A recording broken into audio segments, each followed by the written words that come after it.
What's up, War Room? Welcome back. Joe and Connor, Wednesday morning, answering all your Discord questions and what has been quite an eventful week. Hope you caught up on all the pods yesterday. I think I had like 3 or 4, four, maybe live in a single day. Could be the record. CR, how we feeling? We ready to talk some roster, answer some Discord questions? Ready to rock and roll. It never ends over here. Even at 2-4, it feels like things just get more and more interesting. Yes. And we wrapped on the pod that the Jets did structure Devontae Adams. We got a couple questions around that and the impact around 2025 and 2026. I'm going to start off by bundling a few questions that we got about kickers and if the Jets should bring in other kickers and who said kicker should be. It's very dry out there right now. There's like McManus, who I think some off the field issues. Old friend Randy Bullock. I don't know if we're getting overly excited about bringing him back. Probably should have hung on to Siebert, who's just been awesome for Washington. That's kind of it, unless they're going to dig deep. I do think you bring in another leg. You press for competition. Why not? But there's not going to be some incredible solve. I also feel like you don't see trades for kickers. Like teams are not giving up competent kickers. And this is the year of when everyone is bombing like 50 to 60-yard kicks. I want the Jets to challenge Greg and press him. I don't know if there's a real encouraging answer out there unless it's a Randy Bullock or a Randy Bullock type. Is there any other solutions? Not really. I mean, unless one surprises you and it happens, but I think the problem with Greg the Leg is that they need to gauge right now. They need to figure out if he's just lost confidence, right? Yeah. Because he doesn't look confident at all. The results speak for themselves. If a kicker loses confidence, you can't let this kind of spiral out of control. And it's starting to spiral out of control. I mean, the reality is we didn't put the Broncos' loss on Greg the Leg, despite the fact that if he made the kick, they would have won the game. Now you've missed 2 kicks against a team you're playing for the first place of AFC East, and that loss. So Greg the Leg has definitively lost them at least one game this year, and you can't trust them at all. And the problem is, it's not shocking when you look at his career path. Kickers are relievers. I can't say it enough. Where you look at Greg the Leg, I mean, he had a kind of coldish rookie year in St. Louis. He was okay. Then he was lights out. Then he was okay. Then his 4th year, he was bad. Then he bounced back his 5th and 6th year. His 6th year, he was the all-pro team kicker. He made 95% of his field goals. And then he was good again. And then he had another bad year at age 32 at the Rams. Then he went to Dallas, and he was oddly enough, he was kind of just okay for 3 years. And then he goes to the Jets, and he was lights out in 2023. But he was okay for Dallas for 2 years. He was okay for the Jets in 2022, amazing in 2023, and now he's been dreadful again. So this is his kind of 4th really bad year in an NFL career that spans about 12 years. So there's kind of a pattern with him. Like every couple of years, He just has an absolute stinker, loses confidence, and loses you games. Like you said, Joe, I'm not going to sit here and pretend I know the exact solution. McManus is obviously an accomplished kicker that comes with, a storyline that is allegedly a lot of not great things when you read about it, but he denies them. We're not going to unpack all it. We're not unpacking kicker off field stuff on today's podcast, but the Jets need to gauge if Greg the Leg has lost confidence. You got to get anyone in there, even if it's a college kind of free agent, because once a kicker's confidence goes, it's over. If the Jets go to Pittsburgh and they lose to the Steelers because Greg the Leg misses 2 kicks in a very difficult place to play, I mean, let's say this, Joe. I can't watch more missed kicks in Pittsburgh. If he misses the first kick he tries against Pittsburgh, I'd never let him kick again for the Jets. That's it. We're going for 2 every play. Full Brian Dable. Full Brian Dable. We're going for 2. We're going for 4th downs. It's over. And honestly, the way the Jets offense looks right now, I might prefer to just go for 4th down and say, fuck this. So, yeah, that's where we're at. I don't trust them anymore. I rarely ever trust kickers to begin with. And I had really uneasy feeling about him going into the season. He's looked really bad, and it's probably time to find another solution. And your backs are against the wall. So are you going to, be this boring ass team that just trusts the bad kicker? I'd rather just play the percentages and probably start going for it. All right, moving on to other parts of the roster. We'll bundle these 2. First one from Revo Man and then from Jet Life. So now that we got our receiver, what's the next priority? We can put kicker aside here. Run stuffing defensive lineman, safety, edge rusher, over under for 0.5 additional trades. And then from Jet Life, given the Chuck Clark to IR news, will be out the next 4 weeks. What's a bit bigger defensive need, run stuffing DL or safety? And what are the solutions at safety? I feel like they need another defensive lineman more than anything. And if it's not going to be Reddick, which I think it will be, get Clowney, get Quentin Jefferson, get another guy who could be a run-stuffing defensive tackle. You have to proactively go get someone up front there. Safety, man, Justin Simmons was sitting out there for a long time. That was He's really sitting out there for a long time. So was Marcus May, so was Quandre Diggs, but really Simmons was the guy.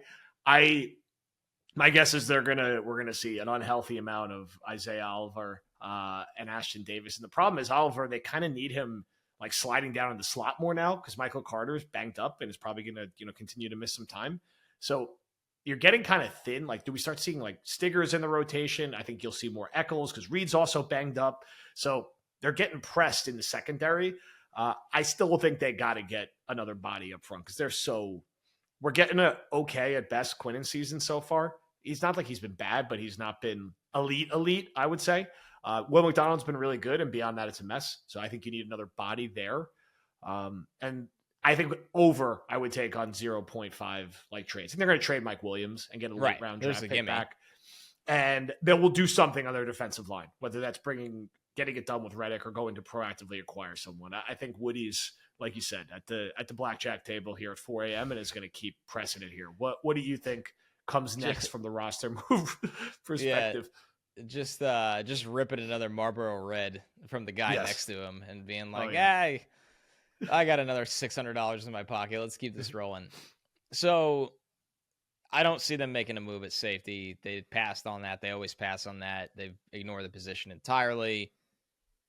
Now, I would set the trades total at 1.5, and I would set it at minus 140. So I actually think you're not even getting value at that number if I was setting a market, because I think Mike Williams is going to be traded. And I think they are, if Joe Douglas actually does his job, they need to acquire another body up front, like you said, Joe, for the defensive line. And then be interesting. There might be a trade that surprises you, whether it's not, you only see kicker trades in August, but I'd have to. A kicker trade would be something, man. Go get Nick Folk back or something. Yeah, I'd have to go through rosters and see if somebody's been hurt while somebody's been successfully filling in, and then a team has to make up their mind, and they're like, let's just get a 7th round pick instead of cutting the guy. Yeah, I feel like that's why the Commanders took Austin Seibert after he had such a great camp for the Jets. But I got to look into the Niners are on their backup kicker now too, but I don't know. Yes, they had a kicker injury. Yeah. Those things happen, and full transparency, I'm not aware of how many teams in the league are going to soon be rostered. How dare you? That could be a surprise. Once again, do they trade Reddick? The Reddick one is kind of fascinating because that's why I have 1.5 trades at minus 140. It might almost be minus 180, because if they don't trade Reddick, that means he's back. Okay, that helps up front. But if they do trade Reddick, they also probably need to trade for another body on the defensive line, because Clemens is just it's actually amazing what Will McDonald's doing, because he's the only one with any kind of pulse that can rush the passer. If you actually had somebody across from him that could rush the passer at all, it would put McDonald in more favorable matchups. So another conversation of just how badly this front was set up. But yeah, the Jets are going to make some moves. They're definitely going to make some moves. Underdog Fantasy. Make sure to follow along with promo code Badlands. Higher, lower picks coming at you each week. Expecting a run-heavy game from our Jets and Steelers on Sunday night. We'll have our official picks out before then. CR, how you feeling headed into the middle stretch of the season here with Underdog? Let's see what those Devontae Adams pick'ems look like in this, right? Him and Garrett 17 Wilson, targets. Yeah, him and Garrett Wilson going to be fighting it out for the targets from Rodgers. We'll be all over it. I can't wait to see what those lines are like, especially against Steelers. Got a great pass rush, but not a good secondary. It'll be a really interesting matchup to go over. All right, make sure to sign up for Underdog Fantasy using promo code Badlands for a deposit match. All right, 2 owner questions here. Also looks like breaking news that Devontae Adams is going to take number 17. I don't know what that means for Corley. Oh my God, what a ride for Corley. What was the plan there? When do we start talking about that one? That's a whole separate pod. More stacked mid-round draft misses for Joe Douglas. Also, like the Ruckert pick, also looking like a complete zero more and more week after week. Different conversation though. Joe Douglas's Um, drafts. yeah. So No. Ian, question from Ian: are other owners smarter than Woody or just luckier? No, Bob this Kraft is was not. not always thought of as a good owner, but now he's the genius and headed to the Hall of Fame. So what's the deal here? And then we got a question from Brit Jet, comparing his fandom to his soccer fandom and saying that similar to what they did there, should Jet fans aggressively protest to have Woody sell the team, and would that be effective? I Listen, I get the venting against ownership. I really do. Nobody's saying this has been a great situation and the Jets have the longest playoff drought of the Big Four. The reason we don't spend a ton of time talking about it, and I think a lot of it with owners is luck in many cases. Like, it's not like Woody's been shy about spending money and throwing a bunch of different shit against the wall and hiring people from a consultant, Yeah. and hiring people from the Eagles, and hiring people who are the defensive coordinator for the Super Bowl team, and hiring an offensive guy. They've tried everything, just like they have a quarterback, just hasn't worked. But I just don't see ownership changing anytime soon. It's an ATM. They're making a ton of money. He's going to leave the team to his family and his kids. I don't see any reason he wouldn't do that. I don't think protests would change that in any way whatsoever. I've seen the Jets win playoff games with Woody as their owner. I know it's been decades, but it's a conversation more for the offseason. Like, we know he's going to be the owner the rest of this year and the rest of the decade, I would say. And then we could, worry about it from there. But I think it's bad luck. And that's when you get into, like, are the Jets just cursed? Is this just like, it's something, there's a higher power at work here? Because I don't think a lot of these other owners are like savvy football geniuses. I think they've just found their way into the right hire in the personnel departments or in the coaching departments or the quarterback position. And that changes everything. This is definitely its own podcast, but, kind of a TLDR, I guess, would be. And this would be a good podcast to do in the off season, is kind of how the Jets got here. There's, I've really opened my eyes to this, and I don't say this jokingly. I'm dead serious. Doing the Mets pod and covering the sale of the Mets from the Wilpons to Steve Cohen. When I started my Mets podcast, that wasn't the Mets pod at the time. It was not with SMY. It was the year that the sale eventually happened. So, and the Mets weren't any really that good then, and there was COVID, so we had a lot of downtime to kind of find different people that knew about Steve Cohen and all these things. I learned a lot about, over the last 3 to 4 years, about ownership and sports and money and, when to get involved and when not to. And the Mets have put on a masterclass of going from a group that, realistically, I'm not even saying this, the parallels from the Wilpon Mets to the Woody Johnson Jets, there's a lot of them. I think Woody took more risk financially, to give him credit, than the Wilpon Mets. The Wilpon Mets, after the Bernie Madoff situation, just went in the tank on spending. It's why Zach Wheeler isn't with them anymore. There's a lot of issues there. And eventually they had to sell the team, obviously. But there was some really dark times as a Met fan, knowing you rooted for a New York baseball team that didn't spend. And I can't sit here and say that Woody just never spends. That's not true. I think sometimes he doesn't know the right investments. And I think also sometimes an owner that has endless amounts of money and wants to put it into the team, like Steve Cohen doesn't just go out and buy every player. I mean, they don't have Ohtani, they don't have Yamamoto, they'll go after Soto, but they spend so much money on the infrastructure of the organization, sports science staff, pitching lab, all these competitive advantages that have no salary cap. This is our team. I was down in Port St. Lucie around the facility, and the changes they have made, like, these guys they have everything. I talked to a pitcher who literally said to me, if you can't figure it out here, you cannot figure it out anywhere, because you have every resource in the world from a billionaire that, like, every analytical lab advantage. I know I'm going really off a rant here, but no, I swear it all ties in. The Jets, and it's not the reason the Jets are bad, but it's one of the reasons the Jets are not forward thinking like that. They are always 3 years behind, and look at the way they've operated, right? Start from the end of the Rex Tannenbaum era.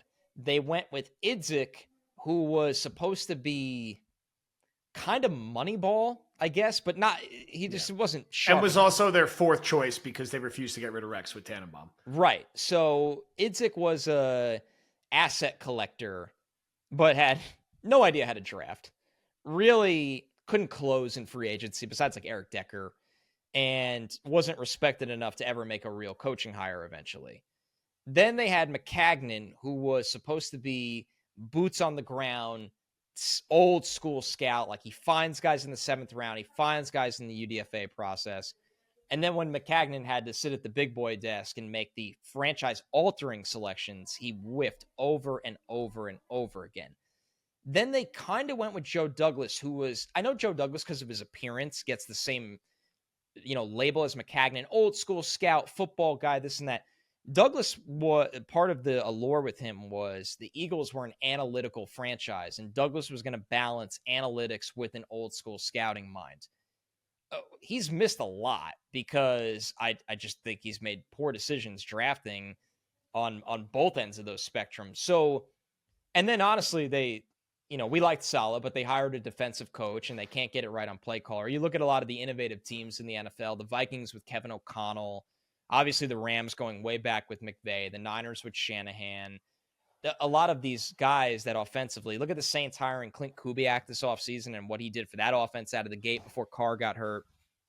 The reason I'm saying all of this is I don't think the Jets make the behind the scenes investments all the time. Sometimes they do, but all the time that they need to, that are all about winning, right? It's not always about winning with the Jets. And I've said this for a long time. They get caught up in so many convoluted different things that don't equate to football and winning football games. And that turns off being able to hire the best people. And when you go down from the best people to the middle of the pack people, which was Joe Douglas and Robert Saleh, and they're middle of the pack candidates to come here, and then they're in this infrastructure. And I'm not making excuses for them because they did their own things poorly, but an infrastructure that doesn't lift them, like David Stearns with the Mets. David Stearns is a mastermind, and he came to the Mets. They got the best guy. Stearns was the best fucking guy out there. He's a genius. And they got him to come to the Mets because we're going to spend billions of dollars to make sure that this is almost as fail-proof as possible, because all we care about is winning. All we care about is winning.